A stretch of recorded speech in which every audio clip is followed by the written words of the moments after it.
Chapter 1. This is the story behind one of the greatest manhunts in history. Maybe you read about it, or rather what they let you read about it, probably as some minor item buried somewhere on a back page. However, what happened in that city between May 16th and May 28th of this year was so incredible that to this day the facts have been suppressed in a massive effort to save certain political careers from disaster and law enforcement officials from embarrassment.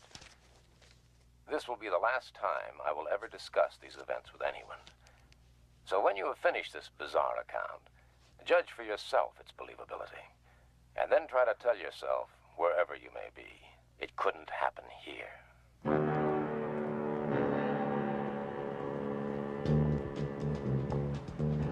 Sunday, May 16th. At approximately 2:30 a.m., Cheryl Hughes was standing at the intersection of Casino Center and Fremont Streets waiting for a girlfriend to give her a lift home.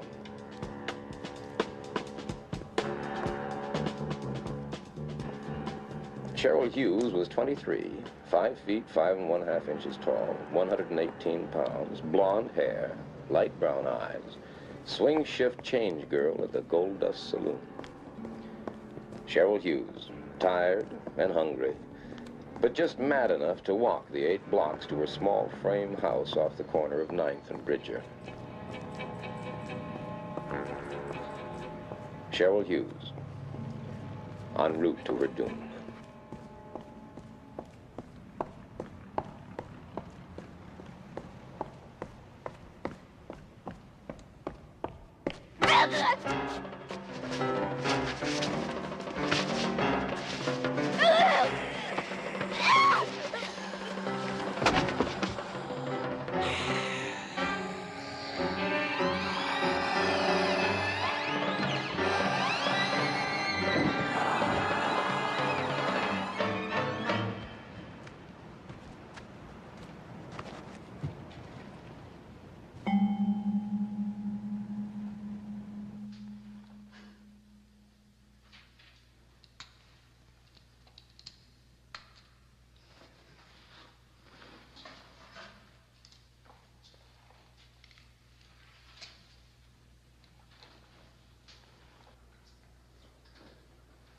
Odd.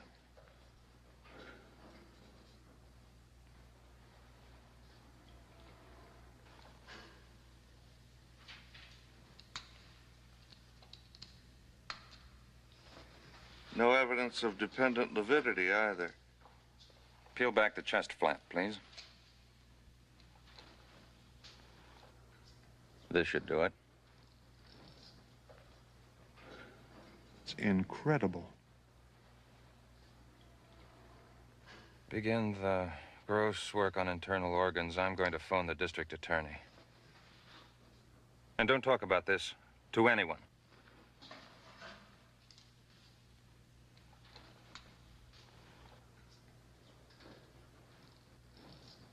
I came into it 2 days later, called back 97 miles from the first vacation I had had in 2.5 years because the story is so big no one else can handle it, according to our lovable managing editor. Rumor has it that the day Anthony Albert Vincenzo was born, his father left town. The story may be apocryphal, but I believe it. The only point I wonder about is why his mother didn't leave, too. Good morning, slaves.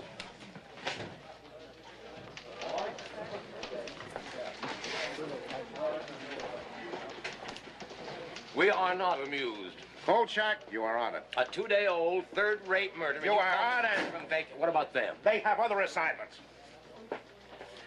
You're beautiful when you're angry. Out. Out.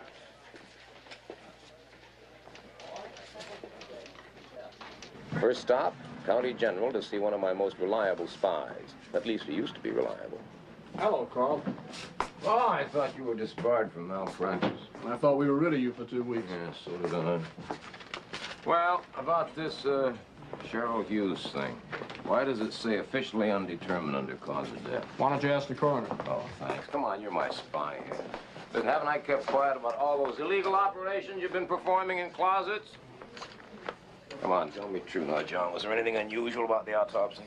No, all I know is she lost a lot of blood. Some spy. I'm just a poor, hard-working doctor that occasionally takes pity on an aging reporter. Dr. O'Brien, any messages there for me? Like a Pulitzer Prize story to me. Second stop, the Gold Dust Saloon, and a chat with Gail Foster, one of Cheryl Hughes' fellow workers, and a rather close friend of mine. Poor Cheryl. I feel just terrible about it, Carl. Well, honey, if you don't want to talk about it, you don't have to. No, I want to help if I can. You said that she never had any boyfriend. No, none that I ever heard of. She dated once in a while, but never the same man twice. I don't think she liked men. Yeah? Yeah. She even took karate lessons in case one got fresh with her. You mean that she knew karate? Yeah. Brown belt. Oh, I see him. I've got to go. Bye-bye. In any town the size of Las Vegas, the murder of one young woman hardly causes a ripple. But then the ripple started.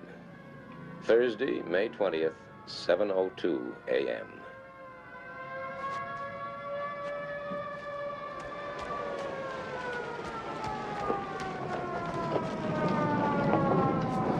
Over there.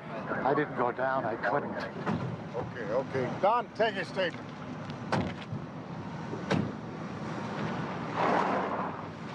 What took you so long, Kolchak? I got a flat tire.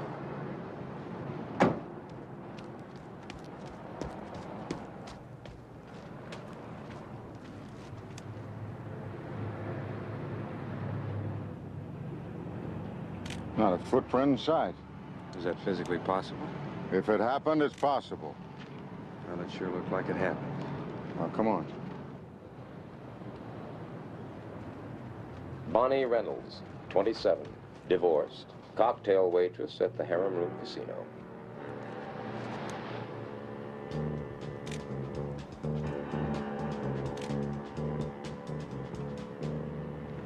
Look at her throat. She must have lost an awful lot of blood. Cheryl Hughes lost a lot of blood, too. You read that in the newspapers, did you? No, I didn't read that in the newspaper. This girl lost a lot of blood, Sheriff. But she didn't lose it here. Anything? We found a purse. There's signs of a struggle up here. But nothing in between. Only our footprints.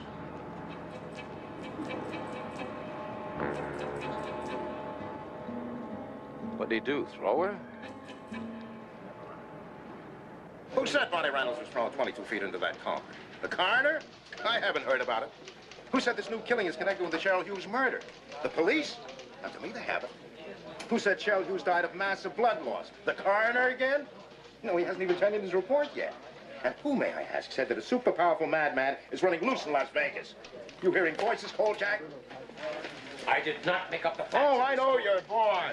Big-time reporter like you, condemned to the sticks for those journalistic grooves. I did not make I know up... you'd like a big fat byline on a big fat story so you can pay your way back to a big fat city job. I But, did not. Kolchak, I expect you to report, not to come up with fairy tales.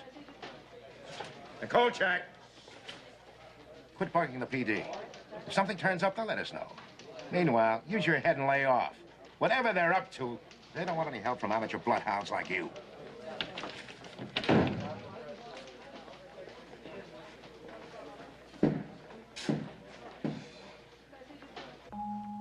Friday, May 21st, 8:06 a.m. Apartment of Carol Hanachek, swing shift cocktail waitress in the Bird of Paradise show lounge. She'd gotten home around 2:15 a.m., poured herself a glass of milk, opened the back door of the kitchen for reasons unknown, and died like the others. Suddenly, quietly, without disturbing her sleeping roommate only a few feet away. Something of a pattern had started to form, and it was ugly. It was then that people stopped talking. Does that surprise you? Look, Carl, you're not the only one that likes to play detective. The police, the sheriff boys, they all think they're pretty good. And they don't need you. You know, you really make me feel wanted. We've had 3 murders in town, Bernie. We have one tremendously strong guy, maybe more, who goes around killing young girls. And they all lost a lot of blood. Hey, you weren't supposed to know about that. No, I'm not supposed to know about that. That I know. What about you people down at the Bureau? No, this is nothing for the Bureau to mess with at this stage. Yeah, well, you could make some unofficial inquiries for me. Like? Well, like you could check around the country and check all the hospitals and see if any of them have had corpses recently, like ours, you know, all with a big loss of blood. You could check all the insane asylums across the country, the bug houses, see if they released recently a nut who thinks he's Count Dracula, even if he's done nothing to prove it. Do you believe in vampires, little boy? Oh, that's funny. That's very funny. It's very funny, Pretty. Ha-ha. What are you going to do? Are you going to sit like a cheap gonoph guzzling my beer? I'll think about it, okay? Meanwhile, I hope it doesn't disillusion you to know that the local law enforcement people go along with your views. Oh? Somewhat. At this moment, they're waiting for a special report from the coroner and 2 pathology experts who were flown up from LAPD. Oh, yeah? Along with a small truckload of equipment. Yeah? Oh, hi, Marilyn. How are you?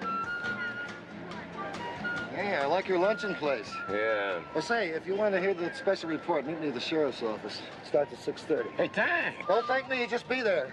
Where you go? Oh.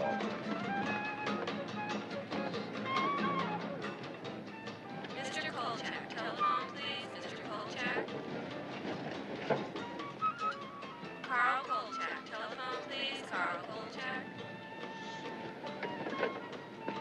Kolchak. Hi, Carl.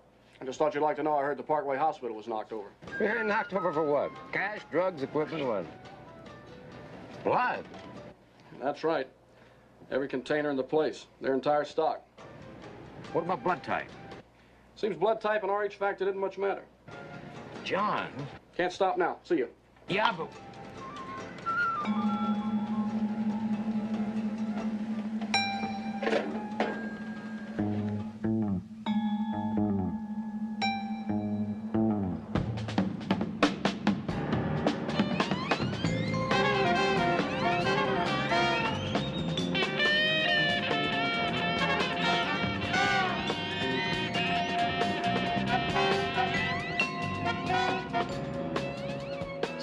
p.m., Clark County Courthouse. Present, in addition to myself and 2 incompetents who called themselves reporters, were Warren Butcher of the Sheriff's Office, Thomas Payne of the District Attorney's Office, Captain Edward Masterson of the Las Vegas Police Department, and old buddy Bernie Jenks, holding forth with his inimitable cool, Dr. Robert McCurgy, boy coroner. We found that death in each case was extremely swift, coming in something less than a minute. After the initial wounds were inflicted, the blood was drained very quickly, some kind of suction device being used. Now, this would explain why no blood was found anywhere in the victims or in the areas they were discovered. Doctor, Kolchak, Daily News, do you have any idea what could have made these wounds? They're not unlike the bite of a medium-sized dog. What do you mean, dog? What? Dog. What are you telling us? A dog did these murders? I didn't mean to indicate that the wounds were actually inflicted by a dog, only that they're similar to those which might be caused by a dog. A rather interesting point is that we found another substance mixed in with the traces of blood in the throat wounds, namely saliva. What do you mean, saliva? I mean saliva, Sheriff Butcher.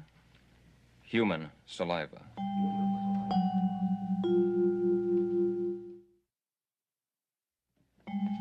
If McCurgy had suggested that the murders were committed by a giant butterfly, he couldn't have made more sparks. Now, what do you mean human? Are you suggesting that each of these women was bitten in the throat by a man? At present, the evidence points that way. However, I couldn't and wouldn't hazard a guess as to motivation. I can only be sure they each died from shock, induced by massive loss of blood. Dr. McCurgy, is it possible that he killed these women by biting them in the throat for the express purpose of drinking their blood? Kolchak, now you're here by the mutual suffrage of us all. Sufferance. What? It's sufferance, Sheriff. Well, whatever it is, just shut up. I'll answer that. There have been cases of people who, through some mental derangement, have come to believe they were vampires. In Germany in the 1920s, there was one fellow who did use his teeth to rip out his victims' Now, we are throats. not going to jump to any conclusions about who or what killed these women. It is possible, you know, to type a person's blood from his saliva. If I were you, gentlemen, I'd look for a very anemic fellow, possibly with some rare blood disease. Well, I don't care what kind of a nut killed these women. But I'll tell you this, he's out there, and I bet he's high on pot or the hard stuff, and he's going to kill again unless he's stopped. Masterson, what have your people got on this Parkway blood theft? Well, the latest is the nurse said she saw something funny out there last night, or early this morning. Seems that a tall, skinny guy dressed as an orderly was nosing around the refrigerated storage area. That's where they keep the blood and the plasma. She didn't think much of it then, but later when she spoke about the guy to the floor super, she was told that there was no such tall, skinny guy on duty there. Description as follows. White male adult, 6'2" to 6'4", thin, about 175 pounds with pale complexion, dark hair. So we start looking for a man, local resident, or worse yet, some outsider who may not even still be in the area. We'll check the airport, the bus terminal, railroad station, blockade the highways, and if we're lucky, we'll get him. If he's stupid enough to still be hanging around after 3 crimes. Now, you got any other suggestions? Just do it. All right, let's break this up. Thank you, Dr. Thank you, Doctor. Mr. Payne, I shouldn't be too inclined to reject Mr. Kolchak's theory out of hand if I were you. It is at best highly speculative, but not altogether unwarranted. Kolchak. You can throw away that cassette. Now, this vampire stuff is to stay right in this room. Until we have the assailant in custody, we say nothing about these women being drained of blood. There'll be no rumors, no reports in the paper. The official opinion at this time is that the cause of death is undetermined. We don't want to cause a panic. It's bad for police operations. It's bad for the people. And it's bad for business. Thank you for your cooperation. Well, Kolchak, I want to have a talk with you. Now, boys, there's no reason to bother the doctor anymore. I have a prepared statement in my office. You can go back to the lab. Kolchak, you're becoming a real pest. I'll have to have a word or two with Vincenzo about you. You know, maybe one of the other boys at the office should handle this from here on. Keep your nose clean, son. Stay out of other people's business. It's healthier that way. Carl, will you watch what you're saying? You know these guys. You could find yourself out of a job in 86 all over town. That go for you too, Jenks? Oh, boy, who can talk to you when you get like this? Now, listen, I'll nose around unofficially for you on anything you bring me, just between the two of us. But do me a favor and stay away from me for a few days, just for friendship's sake.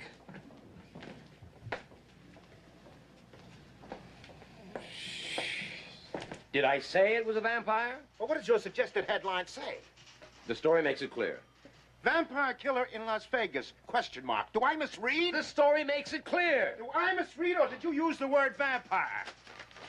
Some screwball who imagines he's a vampire is loose in Las Vegas, and people ought to be told. If there's a screwball running around loose in Las Vegas, his last name begins with a K. You already heard about the little scene you have with the boys downtown. No vampire stories. Clear?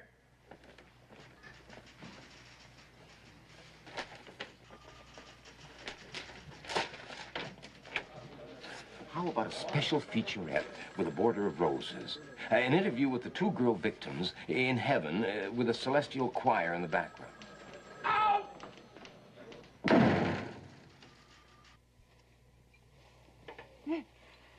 Oh, I'm sorry. I guess I fell asleep. What were you saying? You know, you do great things for my masculine ego, you know? Yeah.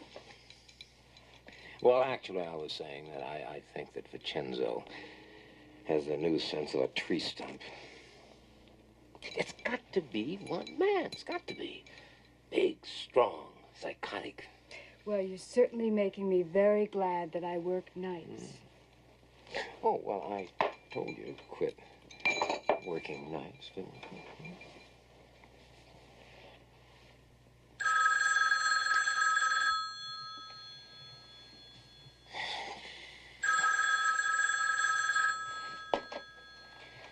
Kolchak.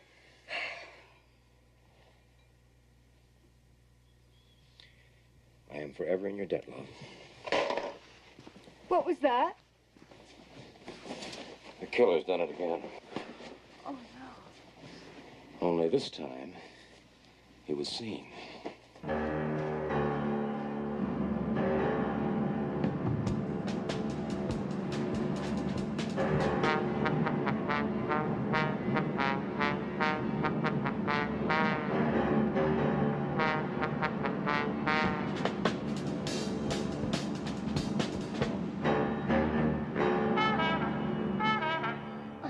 Standing over there. I thought he was kissing her. And then he turned and she fell down over there by the car. He must have followed her home. I'm sorry. I can't.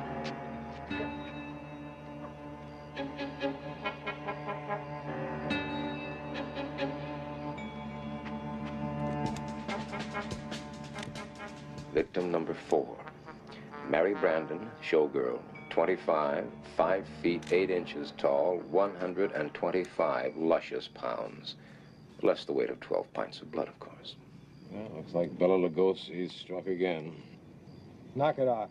It's her daughter. Oops. I'm all right now. Now, the car he drove away in, was it new? No. It was a few years old, I think. It was a maroon coupe. I'll call it in. Barney, may I, Yeah, but take it easy. I'm sorry, ma'am. Cold Shack, the Daily News. That was your daughter? My best contact in Las Vegas has always been Helen O'Brien. She's switchboard operator at the county courthouse. Hello, adorable.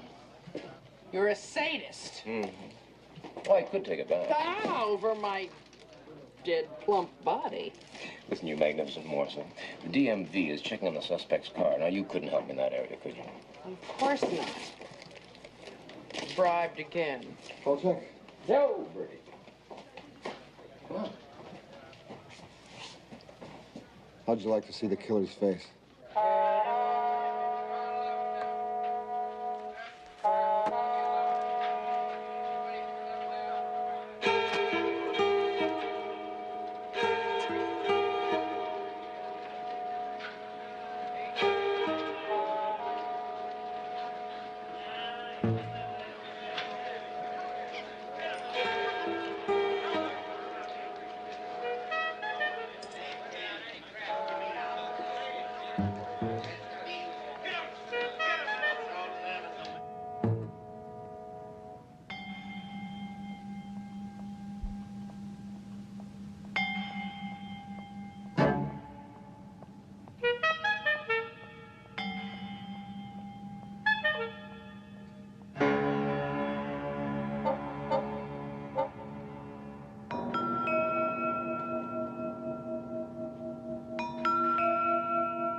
Sherman Duffy of the Chicago Globe once described a reporter as follows.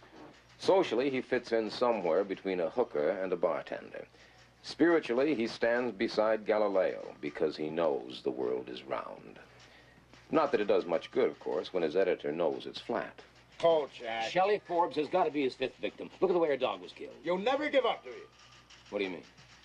I mean, this is unacceptable. Unacceptable? Kolchak, I'm very close to firing you, even though the owner of this paper has a soft spot in his head for has-been big city reporters. I am tired of your pressure, Kolchak. I'm tired of the owner's pressure. I'm tired of the pressure from all around me to blow the story up on the one hand and keep it under wraps on the other. I am tired of being the middleman, Kolchak. Do you understand that? Can you understand that? What do you want, Vincenzo? A testimonial from Count Dracula? Out! Get out! What is this get out game we play? This nut thinks he is a vampire. He has killed 4, maybe 5 women. He has drained every drop of blood from every one of them. Now, that is news, Vincenzo. News. And we are a news paper. We are supposed to print news, not suppress it. You know darn well why we're soft peddling this thing. No! Tell me why. Could it be because we have been told to? Kolchak, you are an idiot.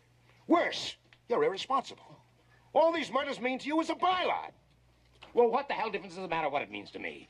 The point is that we are suppressing news. We are withholding information. Everybody in town knows what's going on. The police, the DA, the coroner's office, every reporter on every newspaper in Las Vegas knows what's going on. The only people who don't know are the people. At last you got the point, Kolchak. The people in Las Vegas don't know. Because the people in Las Vegas would come unglued if they did know. Even more than they're coming unglued already. Capiche? Tuesday, May 25th, 7:30 p.m. Helen O'Brien had told me that the DMV had come up with 16 possibles. All but one had been eliminated. The car owner's name, Martin Lubin. Address on Spring Mountain Road. Name and address, both phony. Name of salesman who sold car, Fred Hurley. So I sets him a price. He don't say nothing. He just stands there looking at me. All right, now, how'd you find out about this, Kolchak? Well, a fat little bird told me about it. Now, Don't you stop just on my account. keep your mouth shut. Yes, sir. Okay. Well, like I said, he just stands there looking at me. Then he tells me the price is too high. $300 too high. And he keeps staring at me as if daring me to tell him the price is $1,200. Is this fella? Now, stop doing our job for us, Kolchak. That's already been established. Yeah, well, you see, I told him only he had a mustache. Mustache? Yeah. Ah, did you sell him the car? Well, I started to say no. But something inside tells me, don't mess with this guy. I mean, he's a creep. With them red eyes and that voice, he's enough to keep a guy from working nights. All my life, I've waited for a story like this. All my life. And when it finally comes, I can't get it printed. Do you know, the holes in Mary Brandon's neck were airbrushed out before they printed the photographs? Yeah. Carl, if you keep going on like this, you're going to get fired again. Let's see, how many times has it been? Twice in Washington, 3 times in New York, twice in Chicago, and once, or was it twice in Boston? Huh. I'm becoming extinct in my own lifetime. Homo nous lacus, natural habitat, a pool of sour mash bourbon. You know, I really ought to light a candle to Ben Heck. Here. You ought to quit your job, you know. And you'll support me? Well, Oh, come on, honey, I'm serious. That weirdo's hit 5 girls, and they were all night workers. 5? Yeah, 5. Oh. Yeah, a girl named Shelley Forbes is missing, and I'll bet my bottom dollar she's victim number 5. Hey, you know, you ironed the shirt pretty good there. Carl, I've been doing some thinking. Oh, what do you know about vampires? Well, only they wear dinner suits and talk with marbles in their mouth. Oh, will you please be serious? Watch my natural habitat,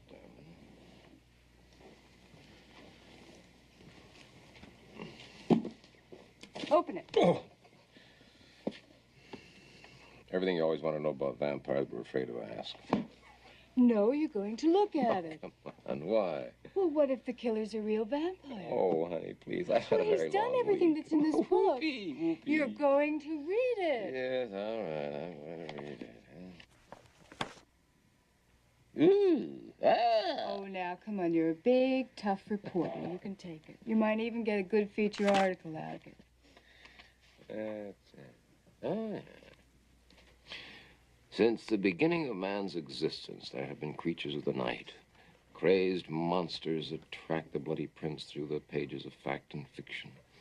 Of them all, the vampire seems to have accumulated the largest body of documentation. Yeah. By night, the vampire is virtually indestructible, fearing only the sign of the cross. Before daybreak, he must return to his coffin, otherwise he will be destroyed by the purifying rays of the sun. It is then, while he lies dormant, he can be destroyed by hammering a wooden stake through his heart. According to the legend, the victim of the vampire will ultimately rise again as the living dead and must be destroyed in a similar manner. From any source available, the vampire must have blood.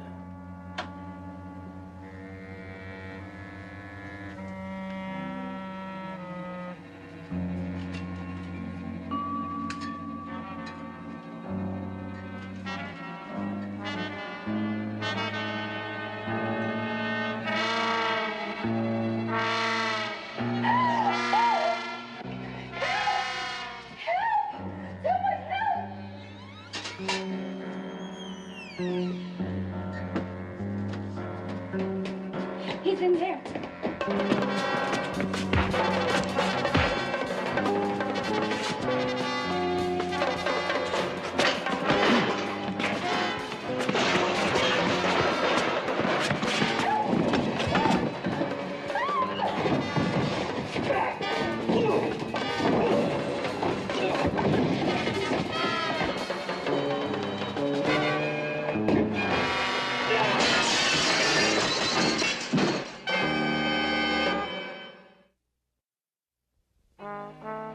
I was doing double duty as night editor when the PD squawk box went crazy about a wild brawl at the old town hospital.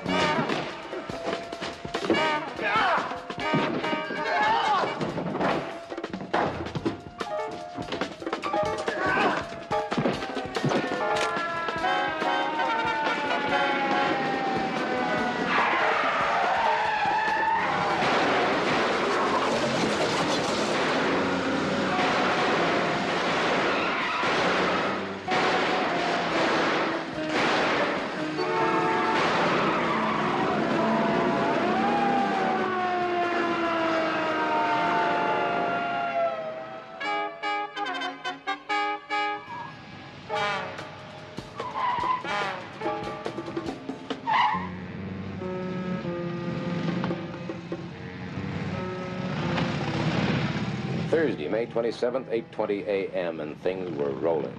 Our morning edition hit the streets, recapping all the action at the hospital.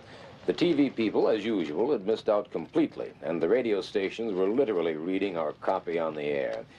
But now the whole lid was really blown off. The maniac had been identified. Sorry I'm late. I just got these out of the suit. Yeah. Now, here's a rundown on the Scotland Yard and the Interpol findings. Subject, Janos Skorzny. Born in Craiesti, Romania, 1899. Now, wait just a minute. You trying to tell me this guy's over 70 years old? Come on, Bernie, your boys have come up with a wrong man. Like hell we have. These facts have been triple-checked and confirmed. Now, look, I've been up all night, and I'm pretty tired. Now, do you want it or don't you? All right, Bernie, just take it easy. Let's hear it. All right. Skorzny's father died in 1923. He left somewhere between $75 and $100 million. At this time, he began to travel, and he became known throughout Eastern Europe as a big lover of nightlife. Now, we don't have a lot more on him before World War II. However, Scotland Yard reports that he showed up in England just in time for the German Blitz. I'm sure Mr. Kolchak will find the following facts of interest. Such formality from a man who always guzzles my beer. While in England, he passed himself off as Dr. Paul Belasco, specialist in hematology research. His work involved freshly killed air raid victims from various London emergency rooms.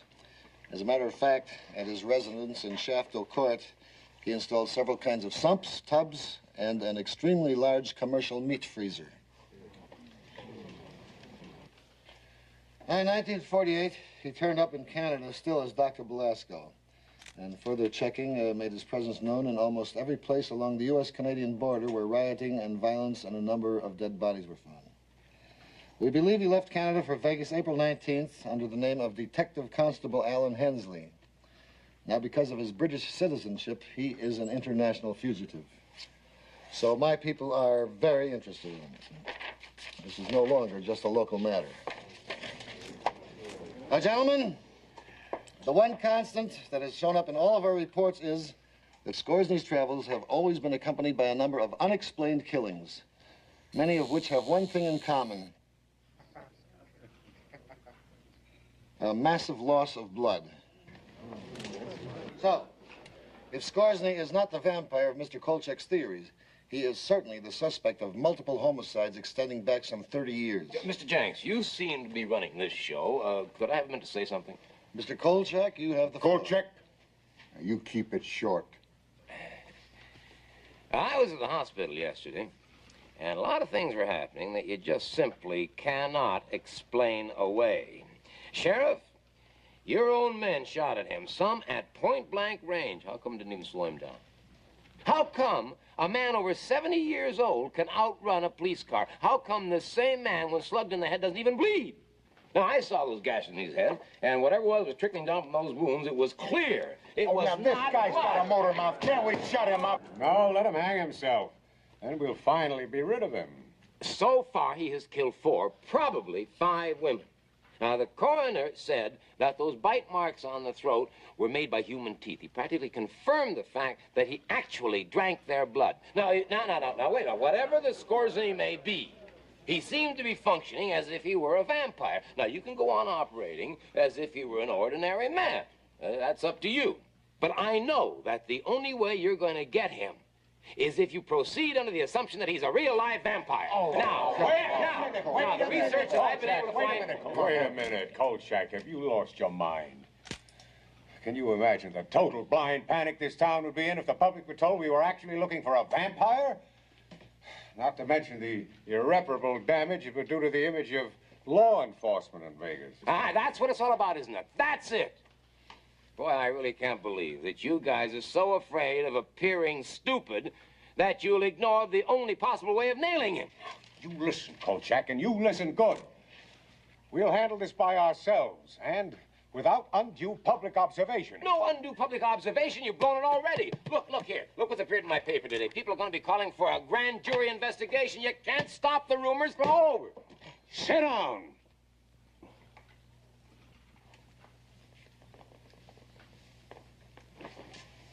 I don't care what's been printed in the newspapers. This man is still classified as an ordinary maniac, and he'll be settled by standard police procedures. Oh, boy. And you better start cooperating with that fact, Kolchak, or you want to get your pushy-tushy kicked right out of town. You dig? Yes, sir, I dig. But just remember, the next time you blow it, who's got the answers, sir? All right, Ed. Let's get on with it. What have you got?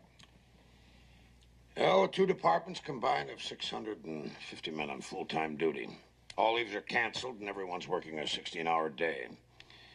Our chopper is going from dusk to dawn.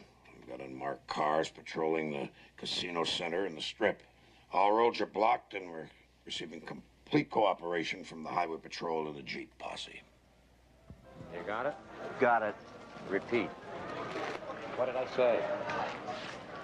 Show every real estate agent in town a picture of this guy's puss and ask them if they sold a house to anybody that looks like him. Good boy, you got it. Now get going. Now, wait a minute. When did I lose this last dollar? Mickey, has the idea of winning ever occurred to you?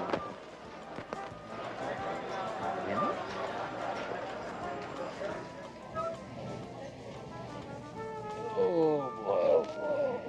You spoke.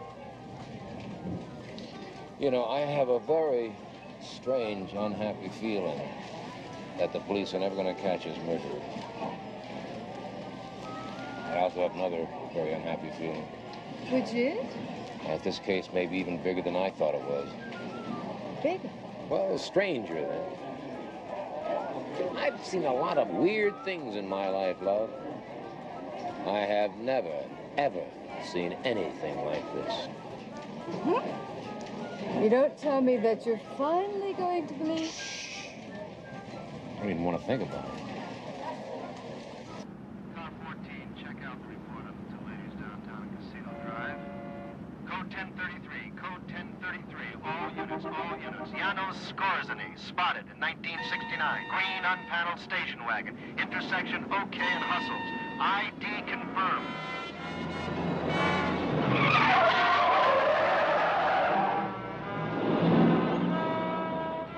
Positive visual contact made. Units 7 and 8, seal off. Rexford and Hustles and OK. Repeat, units 7 and 8. Unit 3, close off Park Paseo, Las Vegas Boulevard. Units 4, 6, move north to face Unit 3 at Park Paseo and 5th. Unit 5, move up to Bracket, to 5th place, all units.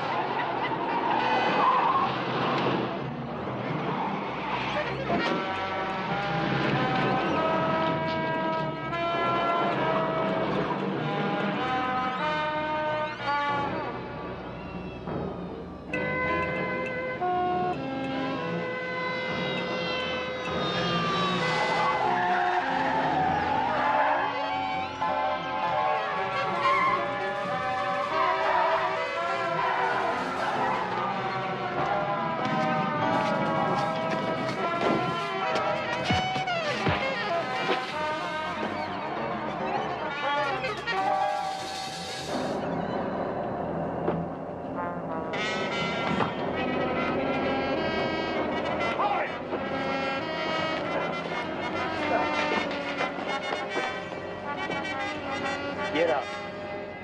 Slowly.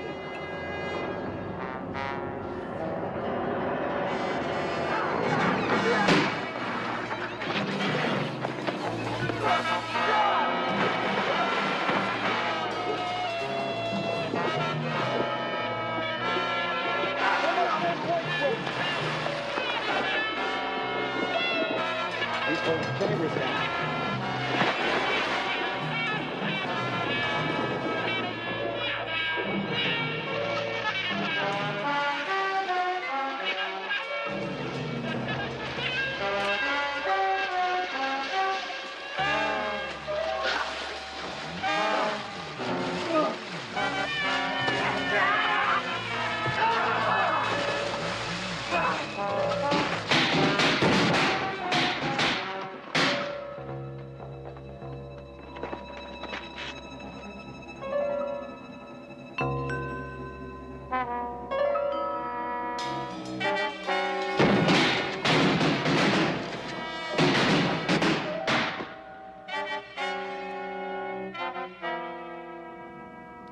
Friday, May 28, 3:17 a.m. Despite the helicopters, the highway patrol, the Jeep posse, despite the blocking of every major road and highway, despite the mass coverage of Las Vegas by every available man in both police and sheriff departments, Janos Skorzeny was still at large.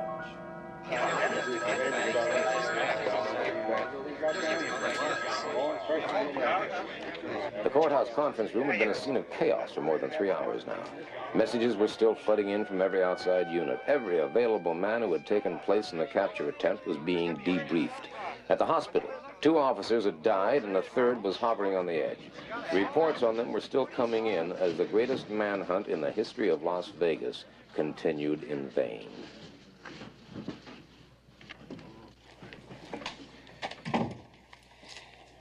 Oh, thanks, Bernie. Yeah. Well, what are we going to do? Now, are you willing to listen to my insane ideas? Kolchak, get out of here. Warren, hold it. Kolchak, you were there, weren't you? Yeah? Every man we've questioned insists not only that Skorzeny was possessed of incredible strength, but that he was shot more than once during the capture attempt. Oh, I'd say it 30, 40 times. I'm sorry, I'm not buying that. Captain, you have 2 choices. Either he was shot, or your entire police department is blind. Ed, let's admit it. We had the man, had him cornered, and we couldn't hold him. Let Kolchak have his say. Before I do, is it agreed that in return for my help, you will grant me the exclusive rights to the entire story? Well, let's say it's agreeable if... we decide to follow your suggestions regarding the suspect. Fine, fine, because if you don't follow my suggestions, you're going to be chasing your suspect till doomsday. Kolchak, just get on with it. Of course.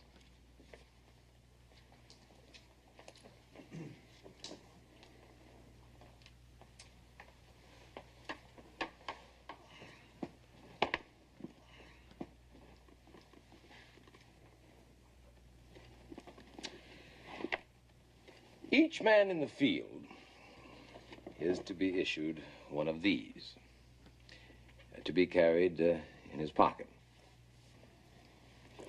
This gentleman... Where'd you get that? Well, I have a friend who's got a furniture repair store. I woke him up and had him make it. Each man in the field is to be issued one of these and one of these. Are you suggesting that we pound one of these into Skorzeny's chest? No, into his heart. There's a legal phrase for that, Kolchak. You might have run into it once or twice in your broad experience. It's called premeditated murder. It's the only way you're going to stop him. You heard your own men. Can they all be wrong? Oh, you can stop your nighttime chases from now on, too, gentlemen. The only hope you have is to spot Skorzeny and then track him back to where he lives and wait until sunrise before finishing him off. He's only vulnerable during the day. At night, he's much too strong. Yes, gentlemen, I hate to say this, but it looks as if we have a real live vampire on our hands.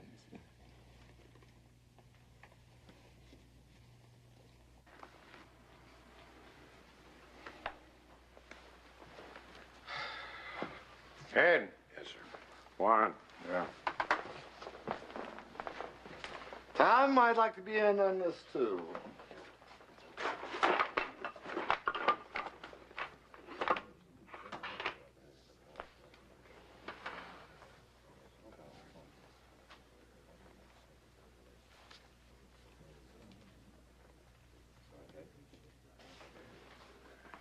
Okay, Kolchak, you've got yourself a deal. Conditional. What's that?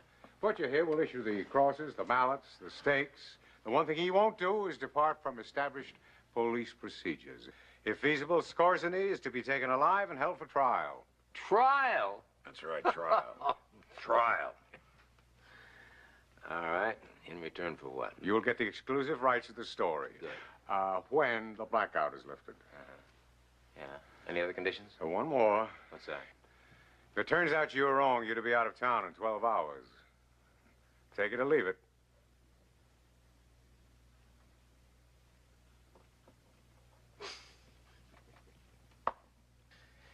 All right, I'll take it.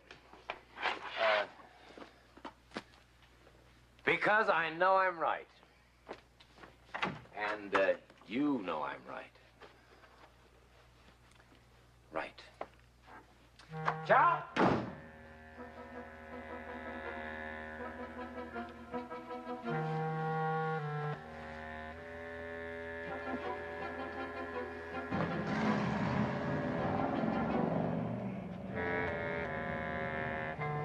I'll take Manhattan, the Bronx and Staten Island, too. Watch out, you great big wonderful Big Apple. Kolchak's coming back. Yeah!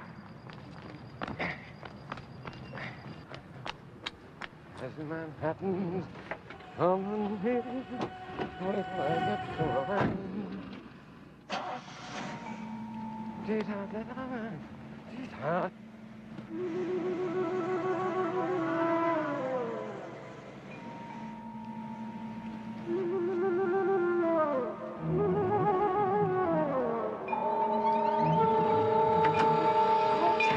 It's me, Crawford.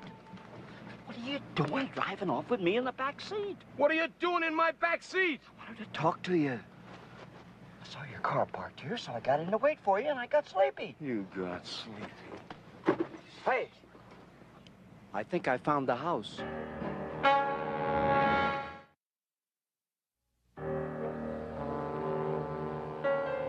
I told Crocker to give me 30 minutes before telling Jenks where I was. That way I could get to see the house alone for a while and also keep the police from arriving before dawn, which I knew they'd do if they got the chance, no matter what I told them.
Chevy Forbes. Shh, shh, shh, relax, son. His own private blood bank. Wow.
Hold still.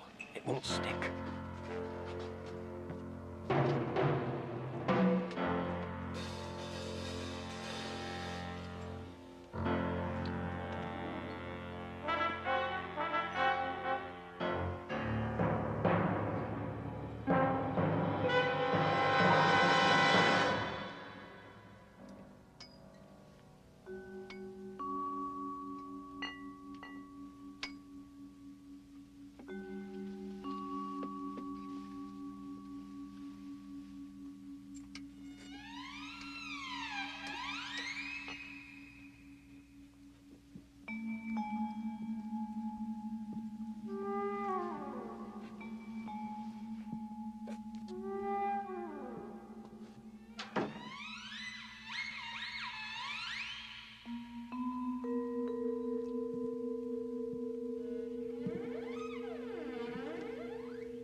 Do you think they'll print it? I know they will. We've got an agreement. Hey, you look kind of tired. Do you want me to drive you to the office? Come on, Hushabye. Hushabye. What? I want to finish this in time for the special edition. Hey, why don't you stop working nights Oh, Carl, not that again. and marry me? Yeah, well, you're a good cooker and a good kisser. Why not? Oh, baby, you're gonna love New York City. Honey, after this story hits the news services with my byline on it... Us married? Yes, us married! Don't look now, baby. But Kolchak's coming back in style.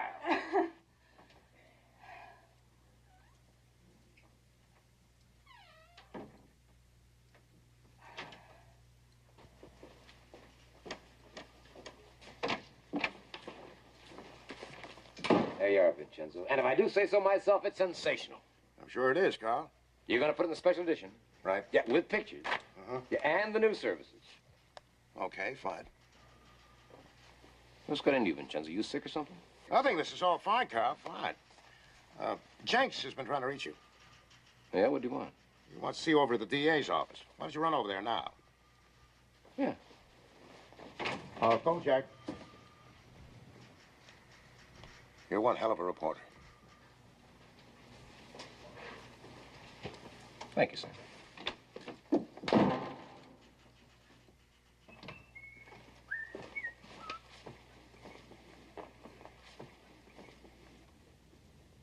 And a bright good morning to all of you.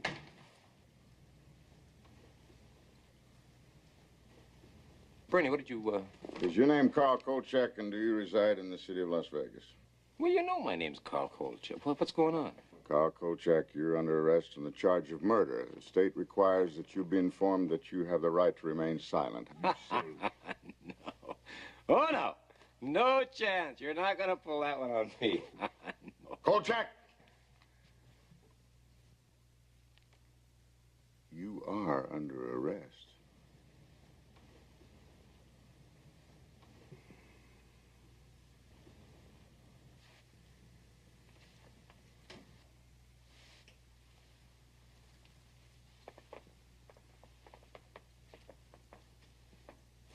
All right, Payne, just what kind of a dirty deal is this?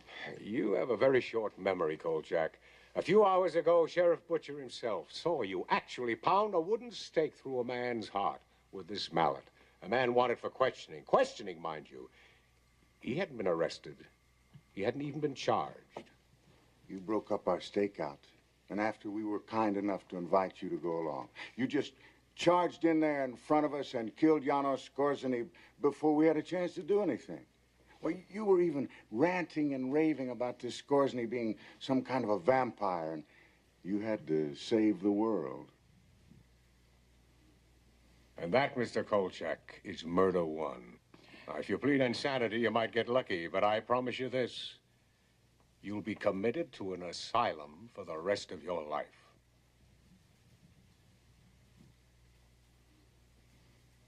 I pull your fat out of the fire, and you do this. Carl, will you just sit down a minute and listen to them? Bernie, you were there! Carl, just listen.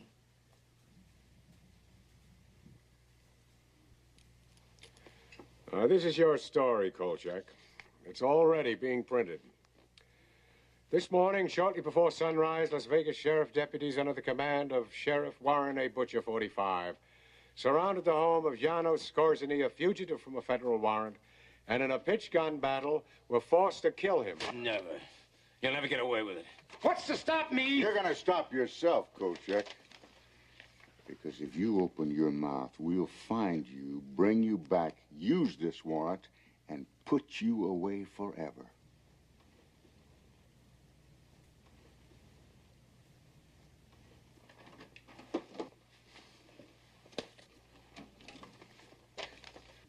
Pick him up, Kolchak.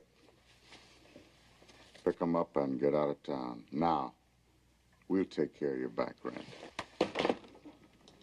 I want to call Gail. She's not there, Carl. What have you done with her? Nothing.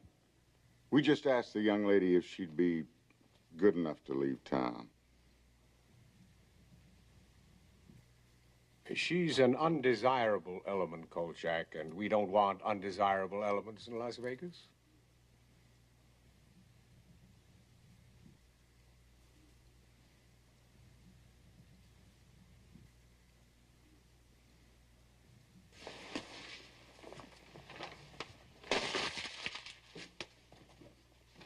Carl, there's nothing I can do. Carl, you let me know where you end up, huh? Yeah, sure, Bernie. I'll keep in touch.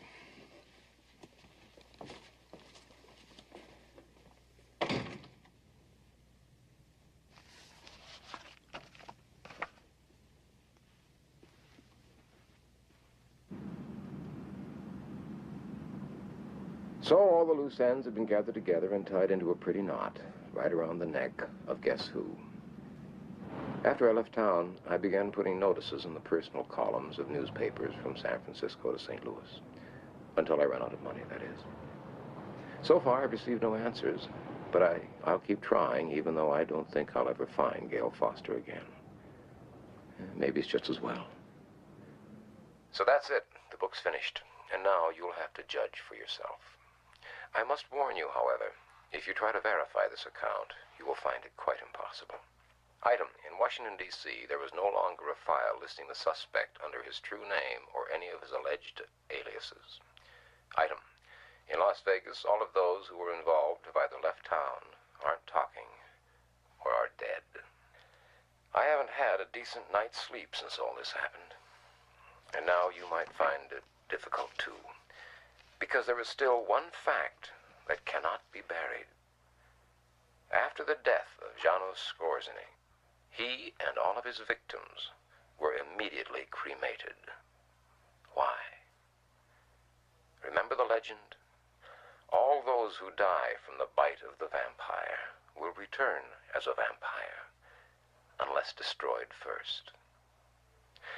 So think about it and try to tell yourself, wherever you may be, in the quiet of your home, in the safety of your bed, try to tell yourself, it couldn't happen here.